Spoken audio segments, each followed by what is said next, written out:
So this is a universal size. You guys will cut off the trim, but essentially what we're doing is we're looking to get it as square in the hole as possible.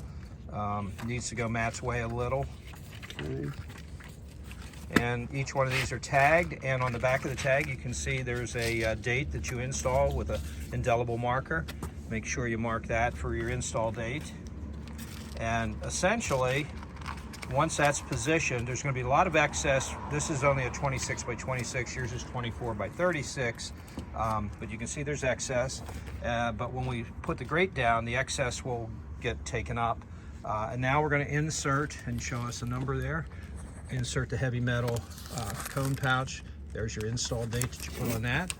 And we simply put that down inside, and all your storm water is going to run down the polyethylene material. It's going to go into the hat, and then it's going to hit the heavy metal sponge at the bottom.